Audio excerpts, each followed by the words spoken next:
50 বছরে বাংলাদেশ ই সাউথ এশিয়ার ধারাবাহিকে সুস্বাগতম। আমাদের আজকের আলোচনার বিষয় রাজনৈতিক সংস্কৃতি এবং উন্নয়নের সংস্কৃতি। তার মানে গণতন্ত্র উন্নয়ন এই ব্যাপারটা 50 বছরে কোথায় রয়েছে সে সম্পর্কেই আজকে একটু জানার চেষ্টা করা, বোঝার চেষ্টা করা। আজকে আমরা সংযুক্ত হচ্ছি ডক্টর আহসান হাবিবের সঙ্গে। ডক্টর আহসান হাবিব একজন শিক্ষাবিদ এবং গবেষক। উনি যুক্তরাষ্ট্রে থাকেন, ঢাকা বিশ্ববিদ্যালয়ের ছাত্র ছিলেন এবং আহ, তারপরে যুক্তরাষ্ট্রে গিয়ে উচ্চতর শিক্ষা নিয়ে সেখান থেকে ভূ রাজনৈতিক বিষয়ে নিরবচ্ছিন্ন গবেষণা করছেন। উনি চোখ রাখেন গোটা পৃথিবীর দিকে এবং বাংলাদেশ অবশ্যই মাতৃভূমি হিসেবে ওনার আগ্রহের জায়গা। ডক্টর হাসান হাবিব, আপনাকে স্বাগত জানাচ্ছি আজকের আলোচনায়। মাসকাত ভাই, আপনাকে অনেক ধন্যবাদ আমাকে এই অনুষ্ঠানে নেওয়ার জন্য। সবচেয়ে বড় যেটা, আপনার যে অডিয়েন্স, ওদেরকে আমি সম্বোধন করি আমার কলিগদের সাথে এইভাবে কথাটা বলি যে ওরা হচ্ছে ইনফর্মড সিটিজেন। গ্লোবাল শুধু ভূ রাজনৈতিক বিষয় নয়, সারা বিশ্বের সম্বন্ধে তারা অবগত, এবং এই অডিয়েন্সের কাছে সবসময় আমি কৃতজ্ঞ। শুধু আমার কথা বলা না, তাদের কাছ থেকে শোনা, তাদের প্রশ্ন এবং তাদের যে curiosity, particularly south Asia, Bangladesh এবং আজকের বিশ্বের প্রেক্ষাপটে আমরা কোথায়, এটার জন্য সবাইকে ধন্যবাদ। এবং আপনাকে অবশ্যই, এবং আরেকজনকে আমি পার্টিকুলারলি ধন্যবাদ জানাচ্ছি, বুলবুল হাসান ভাই এখানে আছেন। উনি ওনার অডিয়েন্সটা মানে উন্নত মানের, যেটাকে বলা যায়, আমরা কি বলে এটাকে, সোকল জার্নালিজম যেটা না, সেটা হচ্ছে যে বাস্তব অভিজ্ঞতা, ইম্পিরিক্যাল এভিডেন্স ভিত্তিক যে আলোচনা। এবং আপনাকে তো অবশ্যই, এবং আপনার পুরো এটাকে কিভাবে একটা একটা একটা ঘরনা, যেমন লক্ষ্ণৌ ঘরনা, সঙ্গীতের যে ঘরনা, এই ঘরনাকে আমি ধন্যবাদ জানাচ্ছি তাদের ইনপুট দেওয়ার জন্য। এবং চলুন, আমরা আশা করি এটা দর্শকদের কাছে ভালো লাগবে। আমরা একটু ট্রেডিশনাল আলোচনা থেকে বের হয়ে যাব। ট্রেডিশনাল যে আলোচনা, বাংলাদেশ উন্নয়ন, বিশ্বের উন্নয়ন, যে ল্যাঙ্গুয়েজগুলো, এটা আমরা সবাই জানি, কিন্তু বাইরে কিছু শব্দ যেগুলো আমরা প্রাইভেটলি ব্যবহার করি, কখনো পাবলিক অডিয়েন্সে নিয়ে যায় না। আজকে আশা করি আপনার সঞ্চালনায় এটা বের হয়ে আসবে। Thank you. বাংলাদেশের স্বাধীনতার 50 বছর পূর্ণ হতে যাচ্ছে। খুব স্বাভাবিকভাবেই এখন এই প্রশ্নটা জাগে সবার মনেই যে আমাদের এই দেশটাকে ঘিরে প্রত্যাশা কি ছিল, আমরা কতটুকু করতে পেরেছি, এখান থেকে আমাদের প্রাপ্তি কতটুকু, এই করার পথটা কেমন ছিল, এবং এবং সামগ্রিকভাবে আমার সামাজিক পরিবেশ কেমন, আহ, আমার যে মৌলিক অধিকারগুলো, অন্ন, বস্ত্র, বাসস্থান, চিকিৎসা, শিক্ষা, এগুলো পূরণ হচ্ছে কিনা, এখানে আমি শুধু সুখী নাকি আমরা সামষ্টিকভাবে সুখী, এসব নানা চিন্তাই তো আসে। তো আহ, আপনাকে যদি প্রাথমিকভাবে শুরু করতে বলি এইভাবে যে আপনি এই এই এই 50 বছরের প্রত্যাশা ও প্রাপ্তির হিসাব নিকাশের খেরো খাতাটা কিভাবে খুলতে চাইবেন আজকে? এটা অত্যন্ত গুরুত্বপূর্ণ প্রশ্ন। এটা গুরুত্বপূর্ণ বলাও ঠিক হবে না, এটা এটা অনেক প্রশ্নের উপরের প্রশ্ন। এটার জন্য বাংলাদেশে দেখেন, আমি জিনিসটা যেভাবে দেখি, যথেষ্ট শিক্ষিত পণ্ডিত লোকজন আছে যারা জাতিকে নিয়ে চিন্তা করে, এবং জাতির যে আজ পর্যন্ত জাতিটা যেখানে আসছে, তাদের অবদান, তাদের চিন্তা ভাবনা, আমি শুধু বুদ্ধিজীবীদের কথা বলতেছি না, সাধারণ খেটে খাওয়া মানুষ, রাজনীতিবিদ, অর্থনীতিবিদ, পার্সোনাল গভর্নমেন্ট কর্মকর্তা, যাদের খবর সমষ্টিগতভাবে একটা জাতি।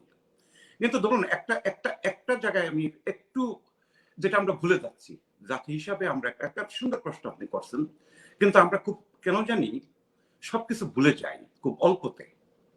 প্রথম ধরুন যে স্বাধীনতা ইটসেলফ ইজ আমাদের সবচেয়ে বড় অ্যাচিভমেন্ট। ফার্স্ট আমরা স্বাধীনতা পাইছি। দ্বিতীয় উত্তরটা হচ্ছে এভাবে বলা যায় যে আফটার ওয়ার্ল্ড ওয়ার টু, দ্বিতীয় বিশ্বযুদ্ধের পরে পৃথিবীর অনেক জাতি যেটাকে ফিজিক্সের ভাষায় বলে সেন্ট্রিফুগাল ফোর্সেস, কেন্দ্র থেকে বের হয়ে যাওয়ার একটা প্রবণতা অনেক জাতির মধ্যে। সবচেয়ে বড় উদাহরণ হচ্ছে আমার পাশের দেশ প্রতিবেশী যেমন ভারত, তার সেভেন সিস্টার কাশ্মীর থেকে শুরু করে কেন্দ্র থেকে বের হয়ে যাওয়ার প্রবণতা তার অনেক, সারা পৃথিবীতে তাই। কিন্তু সাকসেসফুল লিবারেশন পৃথিবীতে খুব রেয়ার। বাংলাদেশই একমাত্র দেশ যে আনস্ট্রাগল মধ্য দিয়ে সে স্বাধীনতা অর্জন করছে। এটা কিন্তু বিরাট অবদান এই জাতির। এটা এখন পৃথিবীতে একমাত্র দেশ যে দ্বিতীয় মহাযুদ্ধে ওয়ার্ল্ড ওয়ার টু পরে যে জাতিটা আনস্ট্রাগলের মধ্যে দিয়ে একটা জাতিকে স্বাধীন করে নিয়ে আসে, এটা বাংলাদেশ। এবং এটাও সত্য, এই জাতির মাত্র 4 বছরের মধ্যে জাতির মহানায়ককে পৃথিবী থেকে মুছে দেওয়া, তার নাম মুছে দেওয়া, তার সমস্ত বংশধরকে মুছে দেওয়ার একটা প্রবণতা কিন্তু দুইটাই আমাদের সাথে সাইমালটেনিয়াসলি প্রবাহমান।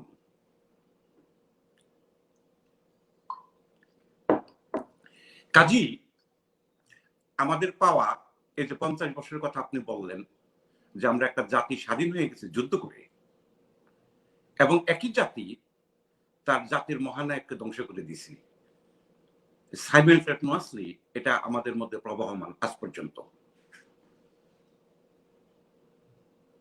তাহলে এই যে একটা মানে ইতিবাচক শক্তি এবং নেতিবাচক শক্তি একই সঙ্গে কাজ করে, এটা তো অবশ্য মানব চরিত্রেরই অংশ।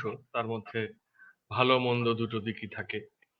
তো এরকমটা তো পৃথিবীর অন্য আরো দেশেও আপনি লক্ষ্য করেছেন নিশ্চয়ই, যে যে কোনো বিপ্লবের পরে একটা প্রতি বিপ্লব হয়, বেশ কিছুটা সময় বিশৃঙ্খলার মধ্যে দিয়ে যায় সমাজ। সেই শৃঙ্খলাটাকে রাশ টেনে ধরতে পারে যারা, তারাই সুশৃঙ্খল জাতি হিসেবে গড়ে ওঠে, অন্যরা পারে না। তো বাংলাদেশের যে গড়ে ওঠাটা, এইখানে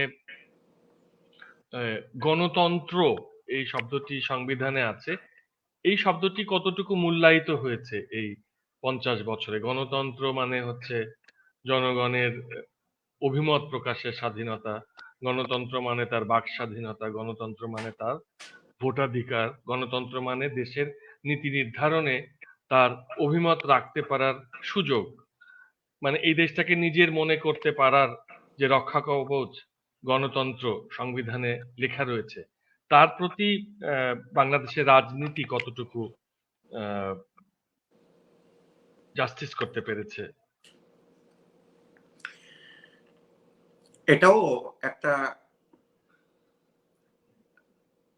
গণতন্ত্র যে শব্দটা আমরা যেভাবে ব্যবহার করি, particularly develop country, developing and less developed, গণতন্ত্রের কি অবস্থা সারা পৃথিবীতে আমরা আজকে দেখতেছি।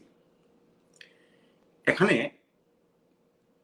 ট্র্যাডিশনাল আলোচনা থেকে বের হয়ে আপনাকে একটা জিনিস আমি সামনে নিয়ে আসতেছি, সেটা হচ্ছে, প্রশ্নটা অত্যন্ত গুরুত্বপূর্ণ, আপনার অডিয়েন্স হয়তো আশা করবে, কিন্তু আমি দুইটা, I like to separate things.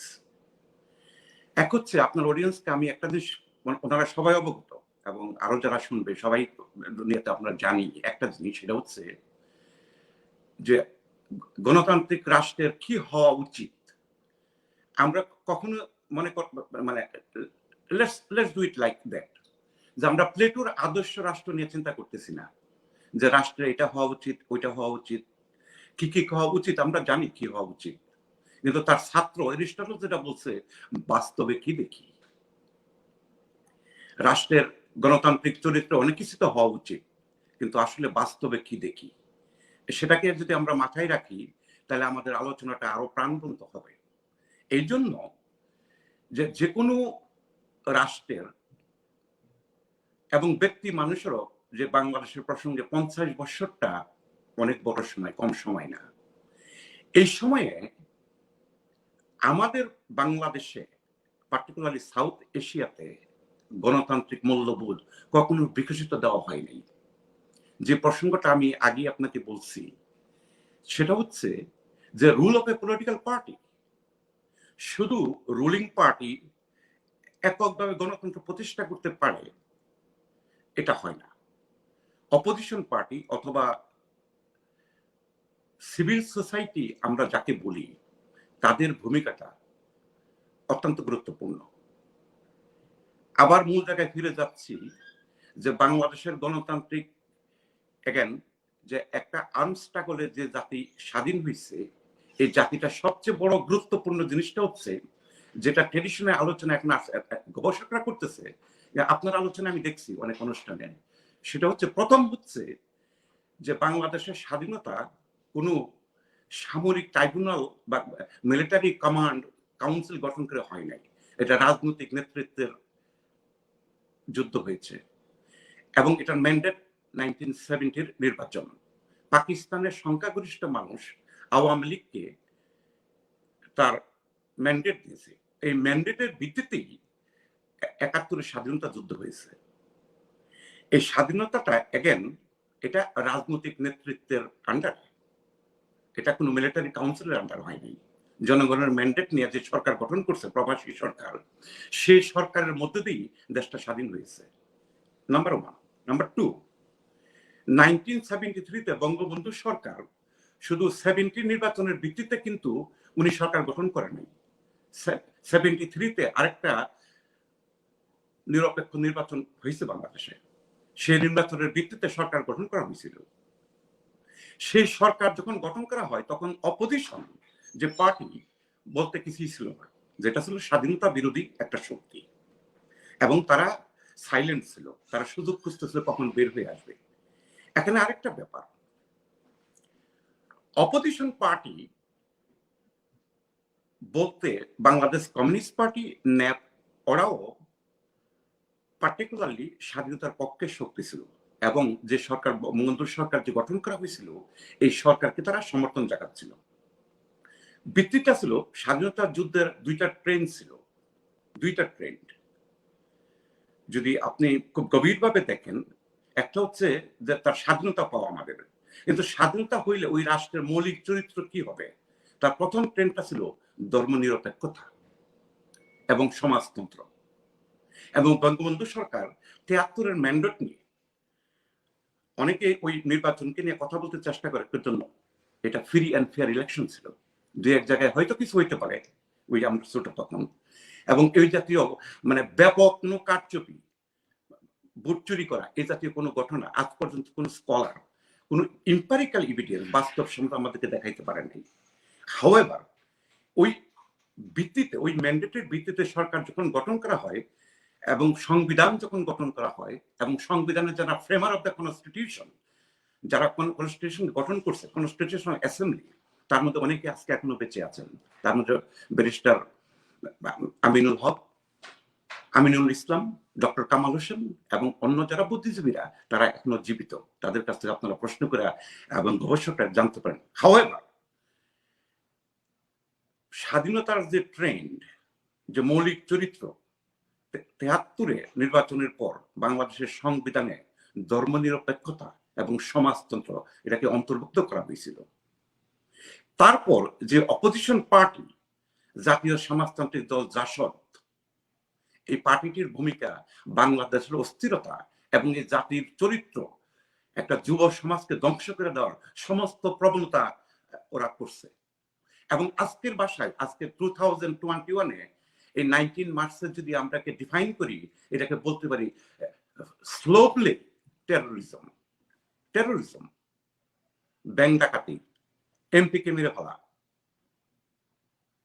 থেকে শুরু করে রেল লাইন উঠায় ফেলা, এবং স্বাধীনতা বিরোধী যারা তখনকার যুগে চাইনাপন্থীদের সঙ্গে হক তুহা যে গ্রুপগুলো ছিল সর্বহারা, যারা বাংলাদেশের অস্তিত্বকে বিশ্বাস করতো না, এবং যারা বলতো চেয়ারম্যান মা ওনাকে তাদের চেয়ারম্যান, তারাও এই জাতীয় সমাজতান্ত্রিক দলের সাথে জয়েন করছে। তখন তারা ভুলে গেছে, প্রকৃতভাবেই ভুলে গেছে যে জাতি, আমরা জাতি গঠনের জন্য, সমাজতান্ত্রিক পথে জাতিকে আগায় নেওয়ার জন্য আমরা যে কাজটা করা দরকার, তার অপোজিট কাজটাই এই জাসদ, এই জাতীয় সমাজতন্ত্রের দল বাংলাদেশে করছে 1975 পর্যন্ত। সুতরাং আপনি যে গণতন্ত্রের কথা বললেন, মূল কথা ফিরে যাই, গণতন্ত্র শুধু রুলিং পার্টিরই একক দায়িত্ব না, civil society, bureaucracy, opposition, political party, সমস্ত নাগরিকের একক দায়িত্ব একটা গণতান্ত্রিক সমাজ ব্যবস্থা গড়ে তোলা, যেটা আমরা চূড়ান্তভাবে ফেল করছি। আপনি তো এর কথা জানেন না, দ্বিতীয় বিশ্বযুদ্ধের কথা খুব ভালোভাবে জানেন। এটা আপনার পাঠের বিষয়, গবেষণার বিষয়। এই যে ধরুন জার্মানি দ্বিতীয় বিশ্বযুদ্ধে একদম গুঁড়িয়ে গেল, তারপর জার্মানির যে সমাজটা টিকে ছিল, যেখান থেকে তারা শুরু করলো, তো সেই সমাজেও ধরুন যেখানে বেশিরভাগ মানে একটা বড় সংখ্যক মানুষ নাৎসি ছিল, সুতরাং আমরা বুঝতে পারি যে এই সমাজটা বিপজ্জনকই ছিল, কিন্তু তারপরেও এই সমাজটাকে আবার একটা সুশৃঙ্খল জায়গায় নিয়ে এসে ৩০ বছরের মধ্যেই মোটামুটি তারা গণতন্ত্র, গণতন্ত্রের স্বাদ, কল্যাণ রাষ্ট্রের স্বাদ জনমানুষকে দিতে পেরেছিল। এই পার্থক্যটা খুব বুঝতে ইচ্ছা করে যে এরকম একটা পার্থক্য কি করে দেশে দেশে, সমাজে সমাজে হয়। আপনার প্রশ্নের অনেকগুলো আহ, উত্তর দেওয়া খুব কঠিন কাজ, কারণ আপনি খুব গভীরে চলে যান। এটা একটা একটা ব্যাপক আলোচনার ব্যাপার। এটা এটা খুবই খুবই গুরুত্বপূর্ণ প্রশ্ন। একটা জার্মান জাতি, আমাদেরকে প্রথমেই নিতে হবে যে ওয়েস্টার্ন ইউরোপে ইংল্যান্ড এন্ড জার্মান বোথ আর industrial power. England imperial power, Germany imperial power না। ওটো বন বিসমার্ক তার একটা সুন্দর বাণী হচ্ছে এরকম যে I don't want occupy any no man land. Germany from the beginning থেকে তাদের একটা বড় টেন্ডেন্সি ছিল master of the Europe. Nazism Nazism Nazism যেটাকে বলেন, এটা রুটটা ওখানে। এটা হচ্ছে জার্মানির ব্যাপার। একটা সুন্দর প্রশ্ন আপনি করছেন। এই প্রশ্নটার এখন বাংলাদেশের প্রসঙ্গে যদি টানেন, জার্মানির দ্বিতীয় মহাযুদ্ধের পর, প্রথম মহাযুদ্ধের পর জার্মানির উপরে যে অত্যাচারটা করা হয়েছে, যে কন্ডিশন গুলো দাবি তাদের উপরে প্রয়োগ করা হয়েছিল, এটা পুরাটাই আনফেয়ার ছিল, পুরাটাই আনফেয়ার ছিল। এবং ভার্সাই যে ট্রিটি, এই ট্রিটিতে জার্মানির উপর ইম্পোজ করা হয়েছিল অনেকগুলো আনফেয়ার কন্ডিশন। এটা হচ্ছে জার্মানির দিক। এখন বাংলাদেশের ব্যাপারটা আপনি আসেন, যে প্রশ্নটা আপনি করছেন যে ৩০ বছরের মধ্যেই জার্মান জাতি কিভাবে আগায় গেল। জার্মান জাতি তাদের মৌলিক যে চরিত্র সেটা হচ্ছে যে আমরা মাস্টার রেস। এটা পারসিভড অর রিয়েল, বাট এটা তাদের চরিত্রের মধ্যে। বাংলাদেশের যে ব্যাপারটা, এটা এটা খুব ইউনিক একটা জিনিস। পৃথিবীর সমস্ত দেশই তাদের ঐতিহাসিক যে foundation of the nation, foundation যে কোর যা চরিত্র, এটা এটা স্থির হয়ে গেছে। ভারতবাসী জানে যে আমাদের ডেভেলপমেন্ট আমরা কতটুকু পারবো না, কিন্তু ফান্ডামেন্টাল অফ দি নেশন যে গান্ধীজি আমাদের জাতির পিতা। পাকিস্তান নামক দেশটি, এটা একটা বিরাট ভূখণ্ড, যথেষ্ট শিক্ষিত ভালো মানুষজন আছে, কিন্তু এখানে একটা জাতীয় চরিত্র যেটা, এটা ফান্ডামেন্টাল কোশ্চেন জাতির, এটা ওরা সেটেল করে ফেলছে। ওখানে মিলিটারি আসলে ডেভেলপমেন্ট হবে না সিভিলিয়ান গভর্নমেন্ট একটা ডেভেলপমেন্ট হবে, এটা এটা বিতর্কের ব্যাপার, কোন গভর্নমেন্ট কোথায় কি করবে। কিন্তু বাংলাদেশে আপনি আমাদের ঐতিহাসিক যে ভিত্তি, এটা আনসেটেল। আমার ভয়টা এই জায়গায়। কাজী এখন আবার জার্মান নেশন এটা আগায় যাবে, কারণ তাদের এখনো ফার রাইট এএফডি যে পার্টি, নাৎসিজম, এই জাতীয় কিছু এগুলি বিচ্ছিন্ন ঘটনা, আইসোলেটেড পার্ট। বাট তারা এখন থার্ড পার্টি, তারা কিন্তু এখন থার্ড পার্টি, মানে তারা অনেক দূর এগিয়ে এসছে। True but again German nation আমরা একক একটা জাতি, এটাকে আগাইতে হবে। এটা ফার রাইট হবে না Democratic society, all citizen equal rights including foreigners, এবং যারা জার্মান সিটিজেনশিপ পাচ্ছে বা যাচ্ছে রিফিউজি, এটা নিয়ে বিতর্ক হইতে পারে। কিন্তু বাংলাদেশের ব্যাপারটা খুবই ইউনিক। আপনার একটা জাতি তার জাতির পিতাকে স্বীকার করে না, একটা বিরাট পার্টি, যে পার্টিটা 3 টাইমস ওয়াজ ইন পাওয়ার। আপনি যদি তর্কের খাতিরে বলুন, আমি পরশুদিন আপনার সাথে এই আলোচনার জন্য আমি প্রস্তুতি না, এটা আমি জানি আমার জাতির কি, এবং আপনার আপনার যে অডিয়েন্স থেকে শুরু করে বাংলাদেশের সমস্ত মানুষ আমরা সেটা জানি। কিন্তু মৌলিক জায়গাটায় ফিরে যাব, সেটা হচ্ছে যে 2 দিন আগেই ফ্রিডম অফ ইনফরমেশন অ্যাক্টে ইউএস স্টেট অডিওতে বোধহয় কোনো একটা এই সমস্যা। পেপারগুলোর মধ্যে কোথাও কোনো জায়গায় জিয়াউর রহমানের নাম নাই। শেখ মুজিব একক নেতৃত্ব, Rahman, Mujib, in some point they didn't use the word Bangabandhu, এটা বাংলার বন্ধু, এটা তাদের ব্যবহার করার কথা না। তাদের যে পলিটিক্যাল, তাদের ডিপ্লোমেট সারা সাউথ এশিয়া থেকে, ইভেন ইস্ট এশিয়া থেকে যে ডকুমেন্ট পাঠাইছে, এগুলো Bangladesh crisis, south Asia crisis, এই পেপারগুলো সমস্ত ডকুমেন্টগুলো আছে। কিন্তু বাংলাদেশের এই যে জিয়াউর রহমান সাহেবের ছেলে, সে লন্ডনে পড়ছে, এবং তাকে একা একা দোষ দেওয়া যাবে না, তার পার্টির ডক্টর মোশাররফ হোসেনের মতো লোক প্রতিবাদ করে না যে জিয়াউর রহমান সাহেব বাংলাদেশের প্রথম রাষ্ট্রপতি। How did that happen? How you can make such a false claim for I'm talking about a nation, it's not a personal, আপনি পারিবারিক বিরোধ বা হ্যাঁ আমি তোমাকে এটা দিই, ইটস এ হিস্টোরিক্যাল ফ্যাক্ট।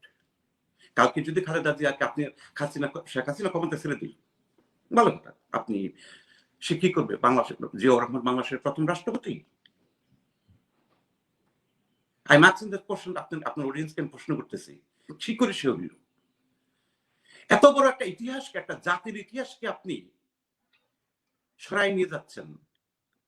এবং আমি যে কথাটা বলতে চাচ্ছি, the present distortion of the fact, ইতিহাসের বিকৃতি, সত্যের বিকৃতি, এই বিকৃতির মধ্যে সিভিল সমাজকে, আপনার অডিয়েন্সকে অনুরোধ করবো আগায় আসার জন্য। এই কারণে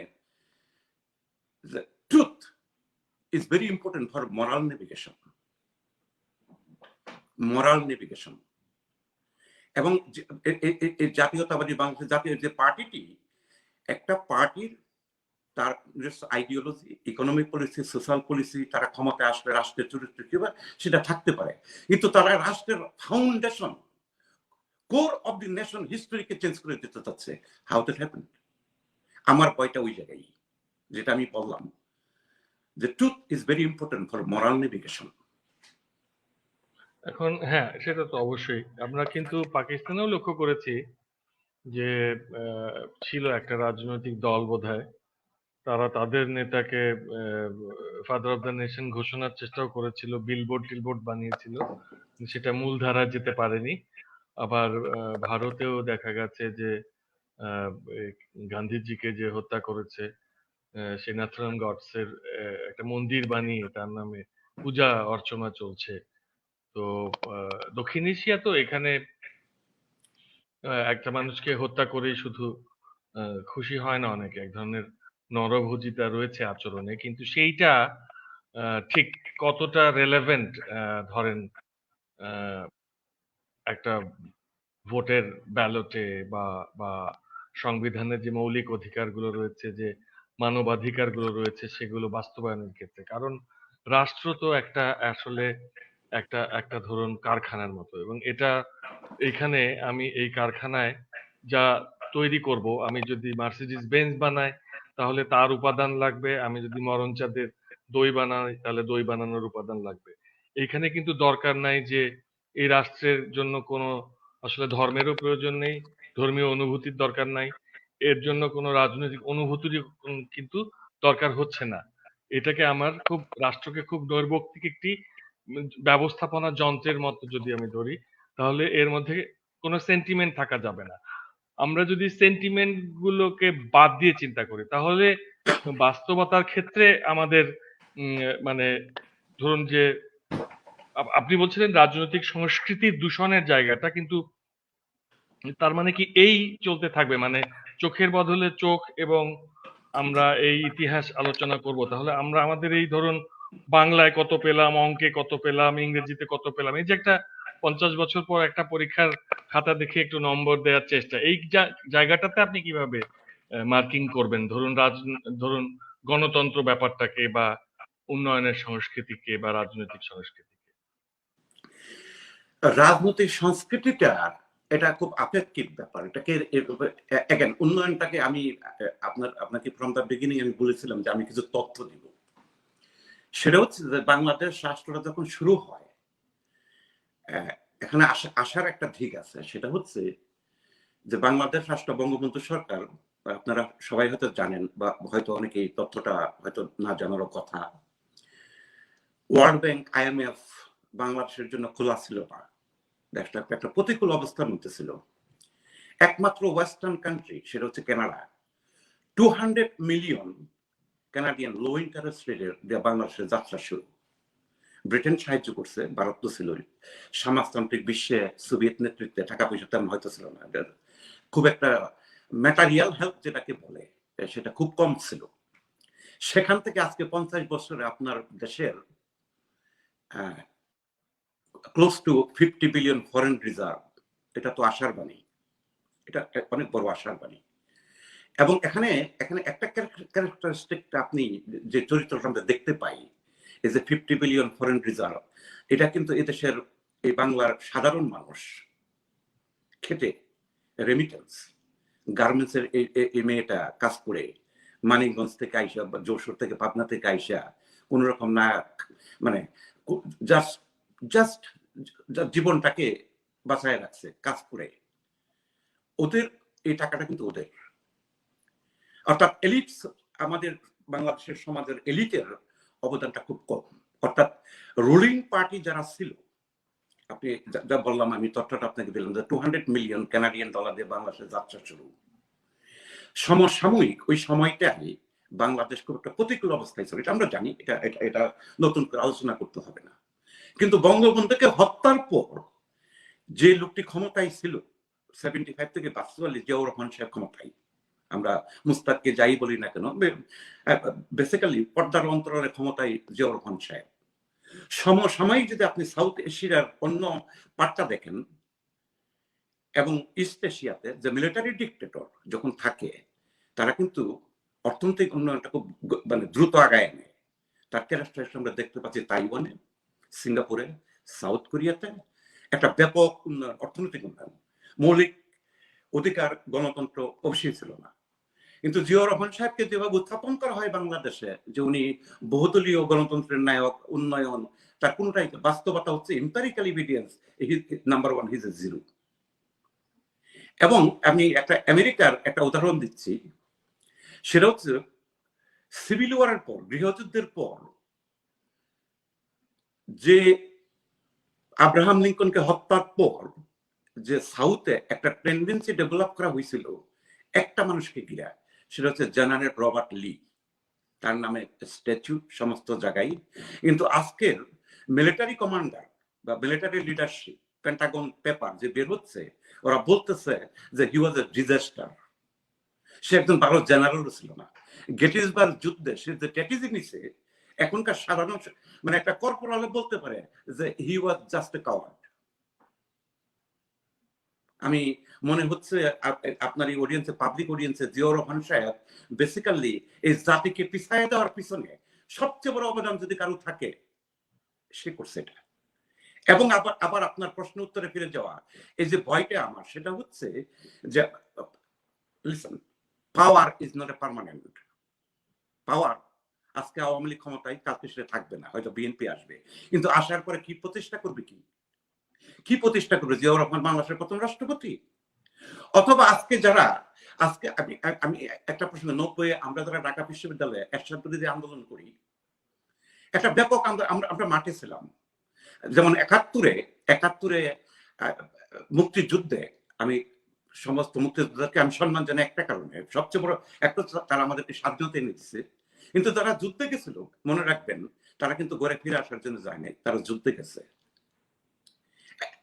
71-এ যারা যুদ্ধ করছে, এই জাতির সূর্য সন্তানেরা, তারা কিন্তু ফিরে আসার জন্য যায় নাই, তারা মরার জন্যই গেছিল। যারা ফিরে আসতে পারছে, ফিরে আসছে, স্বাধীনতা নিয়ে আসছে। এটা খুব ইম্পর্টেন্ট।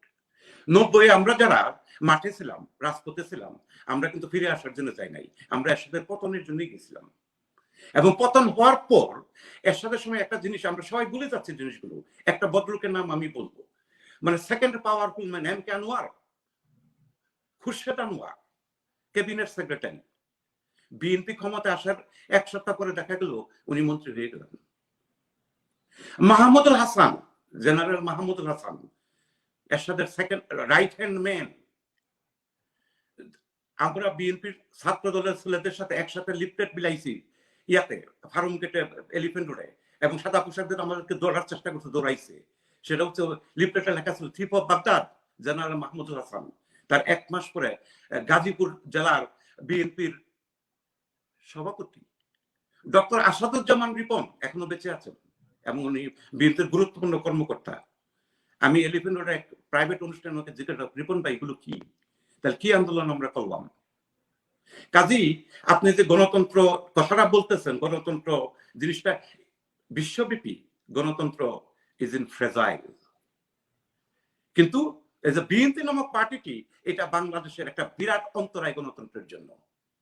রুলিং পার্টি তারা খুব একবারে পরিষ্কার ধোয়া তুলসী পাতা, no that's not the point. Point হচ্ছে আপনার অপোজিশন যখন আসবে তারা কি করবে। রাষ্ট্রের চরিত্রকে যদি আপনি the fundamental of the nation, যার জন্য আপনি যুদ্ধ করছেন, সেটাই যদি পরিবর্তন করা হয়, তাহলে আপনি কি আশা করবেন? আমার ভয়টা ওই জায়গায়। এখন বঙ্গবন্ধু তার বিভিন্ন বক্তৃতায় বিভিন্ন সময়ে বলতেন যে মানে আমি যা কিছু বৈদেশিক সাহায্য জোগাড় করে নিয়ে আসি, এই চাটার দল সব খেয়ে নেয়, সবাই পায় সোনার খনি, হীরার খনি আমি পেয়েছি, চোরের খনি। এগুলো উনি কাদের সম্পর্কে বলতেন? দেখুন, উনি অনেকগুলো জিনিসই আপনারা সবাই জানেন। এটা বঙ্গবন্ধু উচ্চদরের মানুষ ছিলেন, ওনার অনেক উদারতা ছিল। উনি বলতেন কিন্তু অ্যাকশন নিতেন না। এই যে ভুলটা উনি করছেন, এই ভুলটার পরটা কিন্তু আমরা এখনো আজকে দিচ্ছি। আমি রুলিং পার্টিকে অনুরোধ করব, এখানে প্রাসঙ্গিক ক্রমে আসে জিনিসটা, যেটা এই ভুলটা যেন না হয় আবার।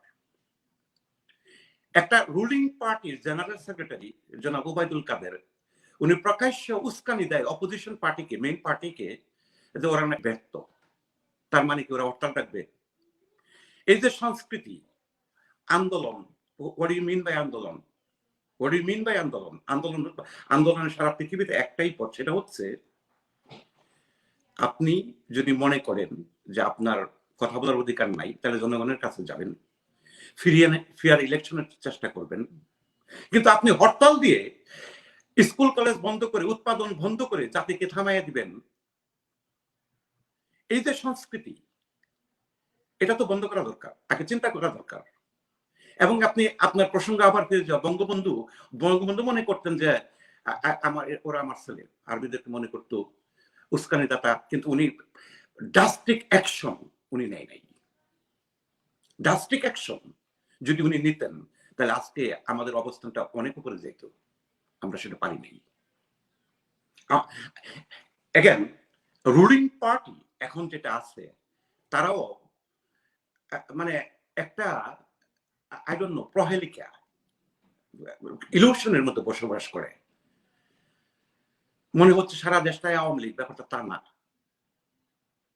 ব্যাপারটা আজকে again rule of a political party, opposition and ruling party and civil society bureaucracy to military leadership, everybody has a duty to play, role to play, to establish democratic society, civil society, যার মানুষ কথা বলবে। যখনই কোনো নাগরিক, সেটা হিন্দু, মুসলিম, বৌদ্ধ, খ্রিস্টান, আমি অন্য একটা জাস্ট ফুটনোট দিচ্ছি, যখন নাগরিক মনে করে এটা আমার দেশ না, এই জাতি কখনো আগায় না। সেটার একটা বড় উদাহরণ আমাদের পার্শ্ববর্তী দেশ ভারত। 200 মিলিয়ন পিপল, মোর দেন বাংলাদেশের হোল পপুলেশন, তাদেরকে সাপ্রেস করার জন্য যা করা হচ্ছে, রুলিং পার্টি ভারতের whatever it is, বিজেপি, আমরা যাই বলি, যত কথাই বলা হোক না কেন, ইন্ডিয়া ইটস বিশাল দেশ, 1.3 বিলিয়ন পিপল, কিন্তু যখনই তার নিজের নাগরিককে সাপ্রেস করা হয়, that nation can't go further. আজকে দেখুন মিডল ইস্টের অবস্থা, এবং পাকিস্তান, শিয়া সুন্নি, কে শিয়া হবে কে সুন্নি হবে, আমি মুসলমান না এটা এটা এটা এটা নির্ধারণটাই আই এম নট দ্য জাজ, আল্লাহ, ভগবান, গড, আপনি যাই বলুন। এবং ইতিহাসকে আর নতুন ভাবে মূল্যায়ন করা। আমাদের এই যে ডক্টর মুশাররফের কথাটা বললাম, ওনার মতো লোক বিএনপি থেকে পোডিয়াম থেকে বলা দরকার দিল, Zia was not the first president of Bangladesh. Stop this BS. এটা এটা এটা এই প্রতিবাদটা এগেন ভারতবর্ষে, এই যে আপনি কথাটা বললেন যে নাথুরাম গডসেকে গড বানানোর চেষ্টা করা হচ্ছে, এবং আমরা এককভাবে বাংলাদেশে আমাদের একটা বুদ্ধিজীবী সমাজ আছে যারা আমরা এই গণনার মধ্যে পড়ি, সেটা হচ্ছে সবসময় আমরা দোষ দেই জিন্নাকে, যে জিন্না দেশটা ভেঙে ফেলেছে। No no, wait a minute. আমি একটা জাস্ট কথা প্রসঙ্গে, আপনারা সবাই হয়তো গান্ধী ছবিটা, রিচার্ড এডেনবরো গান্ধী ছবিটা দেখছেন। এখানে একটা ডায়ালগ আপনারা হয়তো গভীরভাবে খেয়াল করছেন কিনা, হয়তো আপনার অডিয়েন্সকে বলবো আবার দেখার জন্য। শব্দটা এরকম, গান্ধীজি জিন্না সাহেবকে বলতেছে যে mister Jinnah, if prime ministership is the question, then there is a solution. Again, Mr. Jinnah, if prime Jinnah উচ্চাকাঙ্ক্ষী ছিল, অ্যাম্বিশাস ছিল, সে সবসময় ক্ষমতায় চেষ্টা, যে mister Jinnah, if prime ministership is the question, then there is a solution. সাথে সাথে বল্লভভাই প্যাটেল বলতেছে, বাবু, ভারতবাসী এটা মেনে নিবে। সুতরাং জিন্না একক দায়ী ভারতবর্ষকে বিভক্ত করার, আর কেউ না। That's not true. Historical analysis is proved that 1920 থেকে Jinnah was the ambassador for Hindu-Muslim unity. But Nehruji, ওনার যে 14 পয়েন্ট ডিমান্ড, সেখানে মুসলমানদের কথা বলা হয় নাই। Then Jinnah right away put his position that no, there are, it's not only two party in India, the ruling British and Hindu. No, there are other group. There's a Muslim.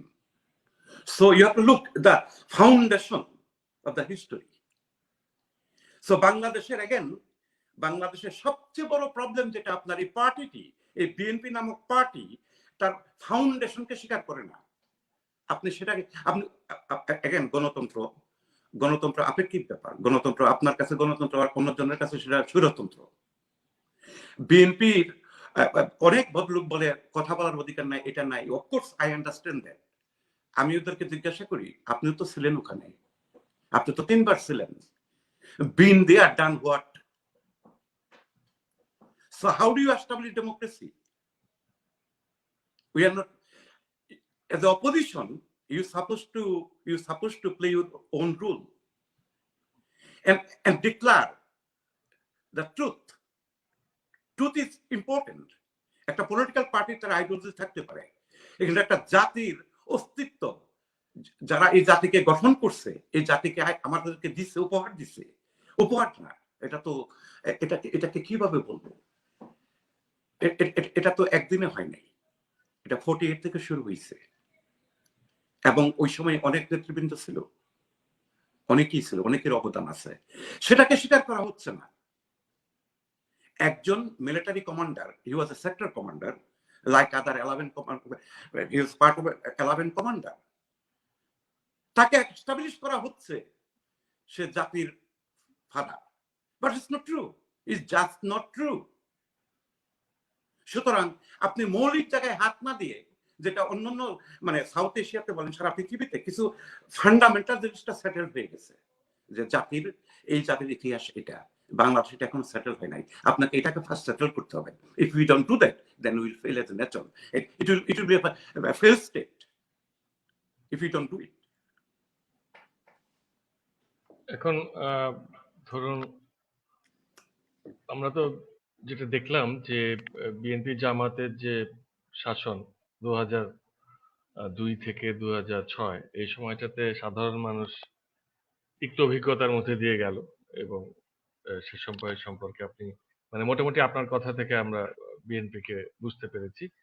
তো জনগণ তাদেরকে আর vote দেয়নি, জনগণ তাদের vote Awami লীগকে দিয়ে ক্ষমতা এনেছিল। কেন এনেছিল? কারণ তারা দেখেছে যে বিএনপির সময়ে একটা প্যারালাল অ্যাডমিনিস্ট্রেশনের মতো ব্যাপার ছিল, সেটাকে হাওয়া ভবন বলা হতো। এর মাধ্যমে যেটা হতো সেটা হচ্ছে লুণ্ঠন এবং টাকা পাচার। তারপরে যেটা দেখেছিল সেটা হচ্ছে যে এখানে অন্য ধর্মের মানুষের উপরে খুব অত্যাচার, নির্যাতন এবং তাদের জমি জমা দখল করে নেওয়া বা তাদেরকে বাংলাদেশ থেকে তাড়িয়ে দিয়ে ভূমি দখলের প্রবণতা আছে বিএনপি জামাতের কর্মীদের মধ্যে। তারপরে দেখা গেল যে আহ, আহ, এক ধরনের মোল্লা তোষণ নীতি আর কি, ধর্মীয় অনুভূতিকে বাতাস দিয়ে দিয়ে ধর্মীয় অনুভূতিকে, অনুভূতির চারা গাছকে লালন করে এর কুসংস্কার, এর এর এর অন্ধত্বকে আরো একটু আদর করে যুক্তির পরিবর্তে শুধু অনুভূতির আহ, এর চারিদিকে হইচই বাঁধিয়ে দিয়ে এক ধরনের সমাজ তৈরি করা হচ্ছিল। এই কারণে আহ, জনগণ প্রত্যাখ্যান করেছে। জনগণ দেখেছিল যে আহ, বিচার বহির্ভূত হত্যাকাণ্ড, অপারেশন ক্লিন হার্ট হচ্ছিল, এলিট ফোর্স কোন রকম বিচার ছাড়াই মানে মানুষকে শুধু অপরাধী সন্দেহে গুলি করে মেরে ফেলছে। এই মানবাধিকার লঙ্ঘন থেকে মানুষ মুক্তি পেতে 2008 সালে আওয়ামী লীগকে আহ, ভোট দেয়, সমর্থন দেয়, ক্ষমতায় আনে। তো আহ, তারপরে আওয়ামী লীগ খুব প্রশংসার যোগ্য যে কাজটি করেছে তা হচ্ছে যে 71-এর মানবতা বিরোধী অপরাধীদের বিচার। এটা অত্যন্ত জরুরি ছিল, কেননা এই যে স্বজনেরা যারা 71-এ তাদের আত্মীয় স্বজনকে হারিয়েছে, এই 30 লাখ শহীদের যে স্বজনেরা, এই যে 2 থেকে 4 লাখ নির্যাতিত নারীর স্বজনেরা, তারা তো একটা তাদের তো একটা ন্যায় বিচার দরকার ছিল। একটা স্বাধীন দেশকে স্বাধীন করার জন্য যাদের স্বজন প্রাণ দিয়েছেন, তাদের এইটুকু চাওয়া তো থাকতে পারে। ওই চাওয়াটুকু পূরণ হয়েছিল এই ট্রাইব্যুনাল গঠনের মাধ্যমে, মানবতা বিরোধী অপরাধীদের শাস্তি দিয়ে, এবং সেটা চলছে। এটা খুবই প্রশংসা। তারপরে ধরুন ওই যে আমি যে জায়গাগুলো উল্লেখ করলাম, এক হচ্ছে লুণ্ঠন, চাঁদাবাজি, তারপরে আপনার ধর্মীয় অনুভূতিকে নানাভাবে প্ররোচনা, প্রণোদনা, পৃষ্ঠপোষকতা দেয়া, আর ক্রস ফায়ার বা বিচার বহির্ভূত হত্যাকাণ্ড। এই জায়গাগুলোতে কোনো উত্তরণ চোখে পড়েছে কিনা আপনার আওয়ামী লীগ শাসন আমলে? দেখুন, আপনি অনেক কম্পারেটিভ অ্যানালিসিসটাকে করে খুব সুন্দরভাবে নিয়ে আসছেন সামনে। এটাকে দুর্ভাগ্যজনক বলতে পারেন আর কি। 71-এর যুদ্ধাপরাধীদেরকে বিচার করা ইয়াস রাইট থিং টু ডু, এবং অনেক আগেই করা দরকার ছিল। কিন্তু এখন ওই যে রুলিং পার্টি, ওই যে আমি বললাম যে বিএনপির যে উদাহরণটা আপনাকে দিলাম, যে থিপ অফ বাগদাদ, বিএনপি ক্ষমতা আসার সাথে সাথেই সে হয়ে গেল গাজীপুর জেলা বিএনপির সভাপতি। মিস্টার এম কে আনোয়ার ব্যুরোক্রেসিকে মানে এরশাদীকরণ করার যত কিছু করা দরকার, মিস্টার এম কে আনোয়ার সে একে আবার বিএনপির মন্ত্রী হয়ে গেল এবং একই সে বিএনপি করণে করে ফেললো। সে ট্রেনটা বোধহয় আওয়ামী লীগের মধ্যে দেখা যাচ্ছে। অর্থাৎ বোধহয় বলার সুযোগ আছে কি? মানে না, বোধহয় বলা, কারণ আমরা বাইরে থেকে একাডেমিক্যালি দেখি, যারা মাঠে আছে তারা ভালো বলতে পারবে। ইয়েস, ইট ইজ না, দেয়ার, এখন বাট খবরের কাগজ টাগজও আছে, মানে রাইট, এক্স্যাক্টলি। তথ্য বাট আছে আমাদের এখানে সবার। একটা পয়েন্ট যে আপনার আপনার প্রশ্নগুলো ডিজার্ভ মানে serious analytical discussion. Let's put it that way. 1989, after the fall of Berlin Wall, it's a third wave of democratization. সারা বিশ্বব্যাপী এটা তৃতীয় স্রোত বলা হয়। ঠিক 2011 সেপ্টেম্বর 11 এর পরে পৃথিবী ডেমোক্রেসি ইজ এ রিট্রিট, এবং আওয়ামী লীগ, যেটা শামীম ভাই খুব ভালো বলছে কিছুদিন আগে, নারায়ণগঞ্জের এমপি শামীম ওসমান বলে যে গাছের পাতায় পাতায় আওয়ামী লীগ। বুঝছেন তো? এই যে ট্রেনটা, এটা যদি মনে করা হয় এবং আওয়ামী লীগ যদি শুধু মনে করে যে সারা জীবন আমরা থাকবো আর বিএনপি আসতে পারবে না বা অন্য কেউ আসবে না, ইউ লিভ ইন ইলুশন। সুতরাং এটা হচ্ছে স্বাধীনতা আওয়ামী লীগের যেমন অবদান, এটা এটা এটা জিনিসটা এইভাবে দেখেন, কিছু রাজাকার আলবদর ছাড়া পুরা জাতি যুদ্ধ করছে জাতির জন্য, স্বাধীনতার জন্য। And Pakistan Army 1971 position March Operation Searchlight, it was not just simply killing. Intent was genocide. Genocide, ethnic cleansing, finish, wiped out Bengali nation. এটাকে প্রতিরোধ করছে বাঙালি জাতি, এটা আওয়ামী লীগ না। কিন্তু এই আওয়ামী লীগের মধ্যেই খন্দকার মুস্তাক ছিল, আসম রব ছিল, শাহজাহান সিরাজ ছিল, বলে যায় না। তারাই কিন্তু আবার জিয়া সাহেবের কর্নেল তাহির নিয়ে কান্নাকাটি করে পরের দিন মন্ত্রী হয়ে গেছে। আর তখনকার তখন কি বলে রাজনীতির রহস্য পুরুষ আসম আব্দুর রবকে দিয়ে গৃহপালিত এরশাদ সাহেবের, এগেন এরশাদ সাহেব was just a person, but there are groups, এবং তারাই আওয়ামী লীগ। কিভাবে বলবো তারাই আওয়ামী লীগ এখন? আমার এক বন্ধু নরসিংদী রায়পুরা থেকে বলছে যে দোস্ত আমাদেরকে যারা দৌড়াইতো তারা এখন বড় আওয়ামী লীগ। সো একটা হিস্টোরিক্যাল জিনিস আপনার অডিয়েন্সকে আমি কথা বলতে চাই। I love history. আপনার সময় কতটুকু আছে জানি না, আছে আর 14 মিনিট আছে। আচ্ছা, তা আমি 2 মিনিটে শেষ করে ফেলবো। সেটা হচ্ছে যে আওয়ামী লীগ গাছের পাতায় পাতায় সারা দেশটা এখন আওয়ামী লীগ, আর কোনো অপোজিশন নাই। 1858 সালে ভারতবর্ষে সিপাহী বিপ্লবের পরে তার 1 বছর পরে লন্ডনের রাস্তায়, সেটা হচ্ছে ব্রিটিশ সাম্রাজ্য, নেপালি গোখরা, Indian Rajput cavalry, Canadian guerrilla warfare, যা বলেন মিলিটারি সমরসজ্জা, সারা ট্রাফালগার স্কয়ার থেকে সারা লন্ডন ব্রিটিশ সাম্রাজ্য সূর্য অস্ত যেন উদযাপন করতেছে। তখন ব্রিটিশ সেই একটা বাচ্চা ছেলে, 8 বছরের ছেলে, এই ছেলের নাম আমরা বলবো, আপনারা সবাই তাকে জানেন, চিনেন, হয়তো পড়ছেনও, মধ্যবিত্ত ঘরের ছেলে, তার চাচা, তার ছোট চাচার কাঁধে বৈশা এই দৃশ্যটা সে দেখছে যে ব্রিটিশ সাম্রাজ্য এই পৃথিবীতে অমর, এটা কখনো কোনোদিন অস্ত যাবে না, এটা থাকবে। তার 1 বছর পর ব্রিটিশ সাম্রাজ্য আফ্রিকাতে প্রথম একটা যুদ্ধে নামে, এটার বলে বোর ওয়ার। যে ছেলেটার কথা বললাম যে তার 8 বছরের ছেলে তার চাচার কাঁধে বসে এই দৃশ্যটা দেখছিল, পরবর্তী সময়ে was a brilliant historian of his time. সে ব্রিটিশ সাম্রাজ্যের পতনের সমস্তগুলি ক্রনোলজি সে লিপিবদ্ধ করছে। ওর নামটা আপনারা জানেন, ওর নাম হচ্ছে আর্নল্ড টয়নবি। 8 বছরের ছেলে 1858-এ ব্রিটিশ সাম্রাজ্যের যে দৃশ্য দেখছিল, ওই সাম্রাজ্যের পতনের লিপিবদ্ধ সে করছে আজকে আর্নল্ড টয়নবি। বাংলাদেশের বঙ্গবন্ধু, আপনার মূল প্রসঙ্গে আবার ফিরে যাই। বঙ্গবন্ধু মনে করতেন, উনি উচ্চতরের মানুষ ছিলেন, ভাবতেন ওরা সময় আমার সন্তান, ওরা কি করবে, কিন্তু উনি জাস্টিক অ্যাকশন এবং জাতির চরিত্র, again characteristic, the war of liberation, সব মানুষের মুক্তি আকাঙ্ক্ষা সমস্ত কিছু উনি সংবিধানের লিপিবদ্ধ করছিলেন। ওনাকে সময় দেওয়া হয়নি, কিন্তু উনি ড্রাস্টিক অ্যাকশন নেন নাই। আজকে আপনি বোধহয় কথাটা আপনি ভালো কথা বলছেন, আমি নিজেই মানে অ্যাপোলজি, এটাই বাস্তবতা। গাছের পাতায় পাতায় আওয়ামী লীগ, মৌলিক স্বাধীনতা, এবং এখানে আরেকটা ক্যারেক্টারিস্টিক, সেটা হচ্ছে যে পপুলিজম, ডেমোক্রেটিক রিসেশন চলে যাচ্ছে। ওখানে যেটা সবচেয়ে বেশি ডেভেলপ করে personalism. Sheikh Hasina is the leading candidate on this planet for personalism of politics. তার সেকেন্ডটা হচ্ছে মাহাতির মোহাম্মদ। তৃতীয়টা হচ্ছে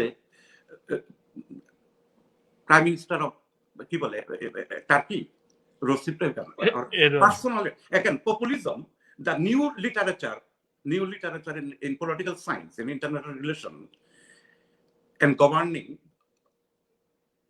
good governance, যে শব্দটা যোগ হয়েছে এটা হচ্ছে পার্সোনালিজম। So Sheikh Hasina is a leading candidate of personalism of politics. So আপনার audience, the scholar and the civil society, they will decide, they will find out how that will proceed, and after that what we as a nation, as a political party or institution আমরা কোথায় নিয়ে যাচ্ছি, এটা কিন্তু এখন গভীরভাবে বাবার এবং যুব সমাজের, ইয়াং ছাত্র সমাজ যারা, আমাদের বাবার চিন্তা মানে ভাবতে হবে যে লোক স্বাধীনতা, আওয়ামী লীগ একসাথে জড়িত, বঙ্গবন্ধু জড়িত, but where do we now, where do we stand now, and of course there are lots of problems. এটা থেকে আমরা বের হবো কিভাবে, এটাও কিন্তু ভাবতে হবে। আপনি তো যুক্তরাষ্ট্রে থাকেন এবং পশ্চিমা পৃথিবী কেন গোটা পৃথিবীর দিকেই আপনার চোখ আছে। আপনি দেখেছেন যে আহ, আহ, রাজনৈতিক নেতাদের যারা পাবলিক অফিস হোল্ড করেন তাদেরকে নিয়ে কিরকম কার্টুন ক্যারিকেচার আঁকা হয়।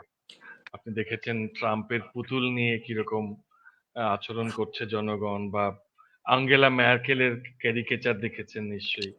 মানে কেউই এ থেকে, সেই মার্গারেট থ্যাচার থেকে শুরু করে ওদিকে হিলারি ক্লিন্টন, এদেরকে অনেক স্যাটায়ার, অনেক ক্যারিকেচার, অনেক কার্টুন দেখতে হয়, সহ্য করতে হয়, এক সময় এতে অভ্যস্ত হয়ে যেতে হয়। সেটাই তো সভ্যতা এবং গণতন্ত্র। কিন্তু যে জিনিসটা দেখা গেছে সাম্প্রতিক সময়গুলোতে, যে বাংলাদেশে এই ধরুন ধর্মীয় অনুভূতিটা যেমন, এই সেন্টিমেন্টটা যেরকম আঘাতপ্রাপ্ত হয়, একই রকম আঘাতপ্রাপ্ত হয়ে যায় যে ক্ষমতাসীন দলের নেতা নেত্রীদের নিয়ে কেউ যদি কার্টুন ক্যারিকেচার করে, সেটা কার্টুন আঁকা যে অপরাধ, সেটা কিন্তু একমাত্র এটা বাংলাদেশে এ পর্যন্ত মানে মোটামুটি ভাবে অপরাধী সাব্যস্ত হয়েছে বা অভিযুক্ত হয়ে জেল কেটেছে কার্টুনিস্ট, এ ধরনের ব্যাপার স্যাপারগুলো আমরা দেখছি। আপনি এই এই এই এই ব্যাপারটাকে কিভাবে দেখেন, এই যে এটা শিল্পকে অপরাধ হিসেবে মনে করা, যেটা গোটা বিশ্বেই হচ্ছে? ওয়েস্টার্ন সোসাইটিতে একটা যেটাকে the democracy is in fragile, but it prevail in some point. President Trump may be left, but democracy is in trouble. Don't forget. বাংলাদেশের এই আওয়ামী লীগ পার্টির একটা বিরাট অংশ বেসিক্যালি, শব্দটা এটাকে কি বলে, এটার একটা ধৈর্যশীল না। গণতন্ত্রের প্রথম জিনিস হচ্ছে ধৈর্য, অন্য মতকে স্বীকার করা। যখনই আপনি সিভিল সোসাইটি তখনই গঠিত হয় যখন অন্য মতকে শ্রদ্ধা করা হয়। এগেন, মতামতের রাইট অর রং সেটা মানুষজন বিচার করবে। কিন্তু আমাদের সমাজে যেটা দেখা হচ্ছে, যে জিনিসটা আমি রিসেন্টলি, এটা আপনি একটা গুরুত্বপূর্ণ জিনিস নিয়ে আসছেন সামনে, মানে কি বলে, অসহিষ্ণুতা। হ্যাঁ, ইনটলারেন্স, মিনিমাম ভিন্ন মতকে স্বীকার না করা। এগেন, বাংলাদেশের রুলিং পার্টি, অপোজিশন পার্টি, আমি যেটা বলছি, যেটা এদেরকে again I am not the decider, I am nothing, I বিএনপির কিছুই না, বাট বিএনপির লিডারশিপ, বিএনপির মধ্যে অনেক যারা সমর্থক, তাদেরকে স্বীকার করতে হবে এক নাম্বার যে বাংলাদেশের মূল ফাউন্ডেশনকে স্বীকার করে রাজনীতি করব। রাজনৈতিক দলের আমাদের আদর্শ থাকতে পারে, সেটা ইসলামিক সোসাইটি হবে না কি হবে, that's a different story. Economic policy, social policy, but it's completely different. As a political party, you can decide. You put your opinion to the field, people would love to comment. কিন্তু আপনাকে স্বীকার করতে হবে the core of nation, the foundation of the nation. এটাকে স্বীকার না করে এই রাজনীতি করলে এটা একটা বিপজ্জনক অবস্থায় যাবে। এবং রুলিং পার্টির একটা অংশ যে কথা ইনটলারেন্স, ডেমোক্রেসির কথা বলবেন, প্রাইম মিনিস্টারকে গালি দাও, ট্রাম্পের আমরা গালি দিই, doesn't mean that I'm a felon. Prime Minister Sheikh Hasina, I respect her. She's trying her best, I believe. But again, Chhatro League, যে কাজগুলি করতেছে, is not a good sign. It's just not a good sign. Cartoon শিল্পের বিকাশ তখনই হয়, যেমন আপনার একটা আলোচনা আমি শুনতেছিলাম যে বঙ্গবন্ধু শিল্পী শাহাবুদ্দিনকে প্যারিসে পাঠাইছিলেন শিল্পকর্ম শেখার জন্য। অর্থাৎ ওনার মনোজগতে, ওনার চরিত্র মানুষ, তার জাতি শুধু অর্থনৈতিক না, সমস্ত জায়গায়, অল অ্যাসপেক্ট অফ লাইফ, তারা ডেভেলপড হবে, এটাই ছিলেন উনি। কাজে কার্টুন যে তাকে জেলে ঢুকাবো, that's totally wrong. You have to listen, time has come. যে কথাটা আমি বললাম যে ব্রিটিশ সাম্রাজ্যের আজকে স্কটল্যান্ডে চলে যাওয়ার পথে। কাজে আওয়ামী লীগ, আপনি বঙ্গবন্ধু, অনেকেই বঙ্গবন্ধুর সমালোচনা করে, এটা করে সেটা করে, কিন্তু বঙ্গবন্ধু 4 বছরের মধ্যে একটা মিলিটারি কু হবে এবং তারা সপরিবার ধ্বংস করে দিবে এবং জাতীয় চলে, এটা কিন্তু কেউ আশা করে নাই তখন। এটা একটা অন্যরকম ব্যাপার।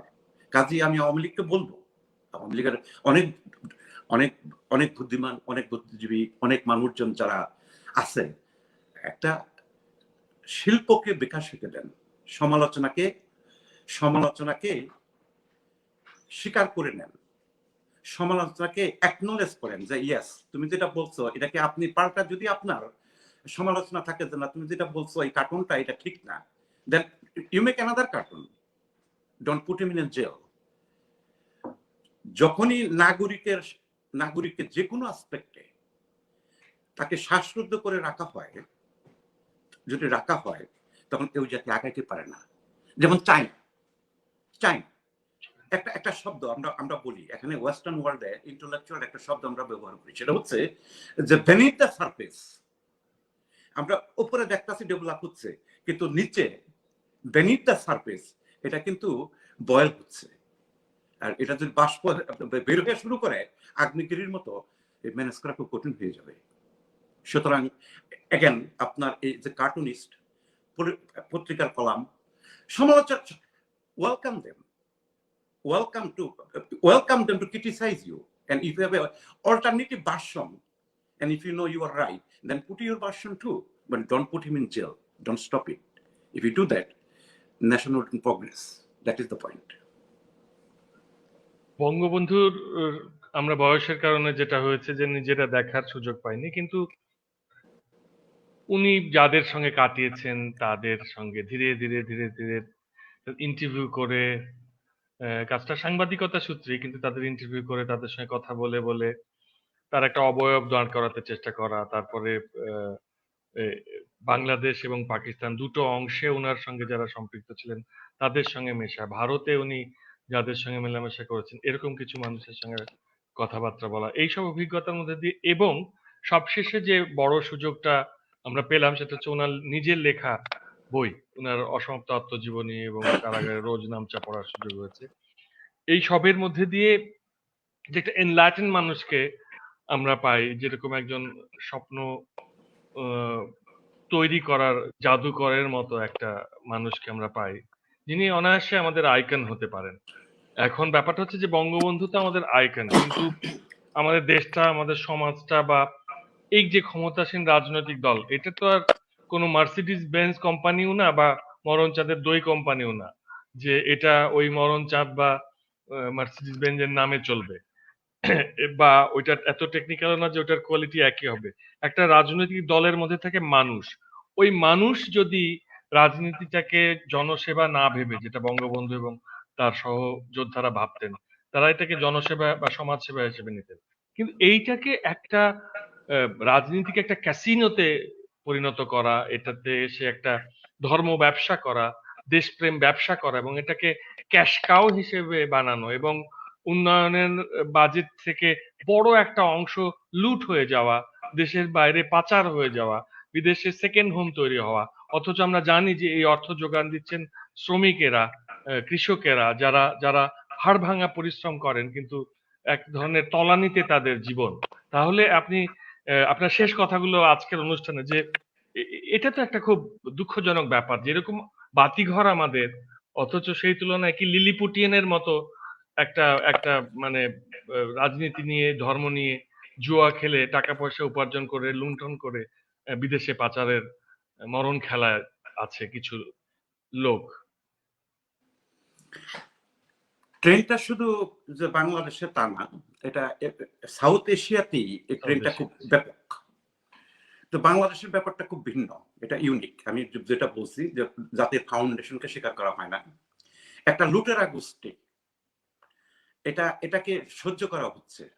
সবচেয়ে বড় কথা হচ্ছে যে রুলিং পার্টি অথবা অপোজিশন বলেন, শুধু রুলিং পার্টি টাকাটা পাচার করছে তা না, অপোজিশনের মতো আছে। এবং বাংলাদেশ ছোট দেশ তো সবাই সবাইকে চিনে জানে, কিন্তু মনে হচ্ছে যখনই টাকা পাচার বা চুরি দুর্নীতি, হ্যাঁ, লুট, তখন এটা মনে হচ্ছে যে একটা বিরাট সিন্ডিকেট, এবং তখন আর কোনো পার্টি থাকে না। হ্যাঁ, দেন আমরা একই সমতলে আমরা এটা করা হচ্ছে, এবং এটা এটা খুব দুঃখজনক যে জাতিটা অনেক অনেক উপরে যেতে পারতো, অনেক অনেক অনেক অনেক।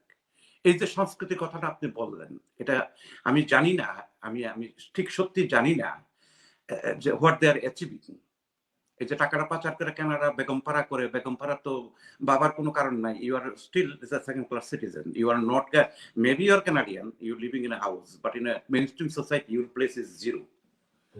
এখানে একটা সুন্দর পাকিস্তানি এক ভদ্রলোক, ওনার একটা জিনিস আমি আপনার লাস্ট পর্যায়ে আপনার অডিয়েন্সকে বলতে চাই, যে শুধু কেউ পান ফটো পড়ার জন্য, প্রফেসর শাহেদ আলম, উনি বস্টন নর্থ ইস্টে টিকতেই পারেন না ইহুদিদের কারণে, ওনার বিখ্যাত বই anatomy of corruption, anatomy of corruption.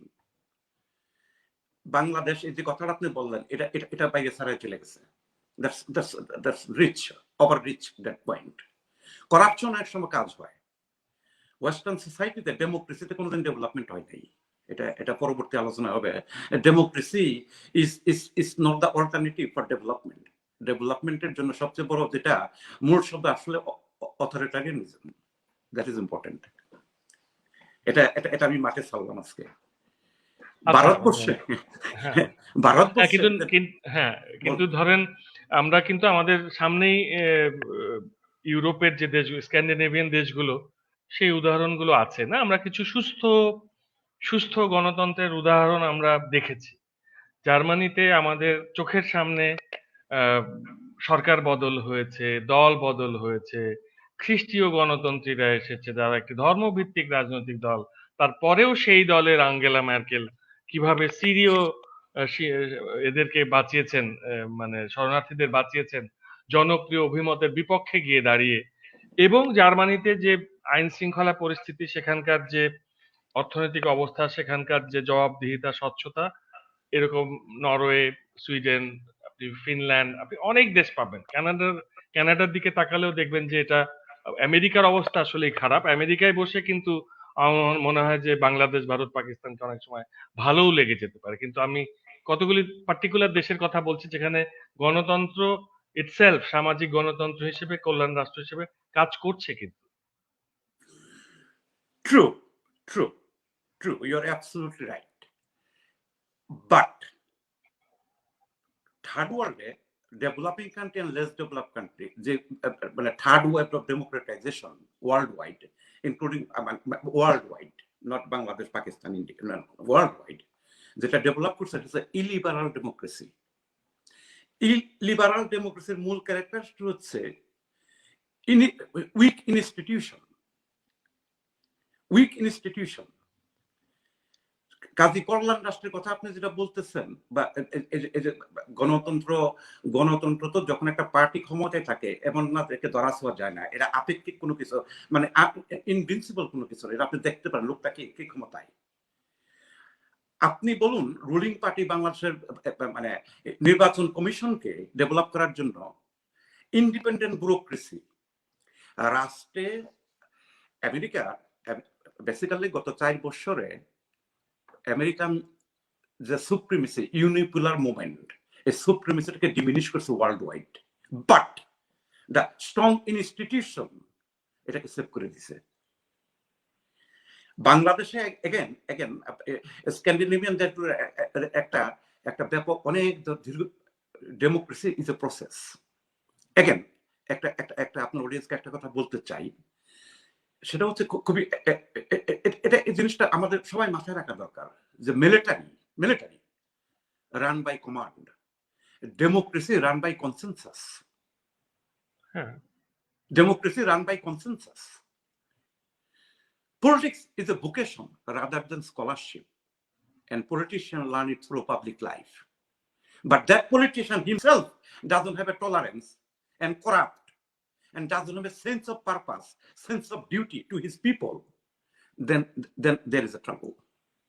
Then there is a trouble.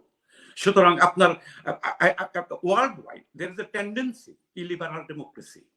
ইলিবারাল democracy মূল character weak institution, corrupt bureaucracy, and personalization of the politics, and thinking the state treasury is a lutera machine. Take it as much as you can. আমি বাংলা কলকাতার ভাষায় একটা বলতে পারি এইভাবে, এলোমেলো করে দেবা লুটে পুটে খাই। ডক্টর হাসান হাবিব, অনেক ধন্যবাদ আপনাকে আমাদেরকে সময় দেওয়ার জন্য। আমরা জানি যে সংলাপই হচ্ছে সভ্যতার ভিত্তি, সুতরাং আমাদের এই সংলাপ জারি থাকবে। আপনাকে অনেক ধন্যবাদ। আপনাকে ধন্যবাদ, আপনার অডিয়েন্স অত্যন্ত ধন্যবাদ। Please raise question and next episode we'll discuss it and in-depth analysis. It is a learning tool for me. I'm a student. I'm a devoted student for that kind of discussion. অনেক Thank you. ধন্যবাদ। Thank you. সবাইকে ধন্যবাদ যারা এতক্ষণ আমাদের সঙ্গে ছিলেন। আবার পরবর্তী অনুষ্ঠানে ফিরে আসবো নতুন কোনো অতিথিকে নিয়ে। সবাই ভালো থাকবেন, কেমন? শুভরাত্রি। Thank you. শুভরাত্রি।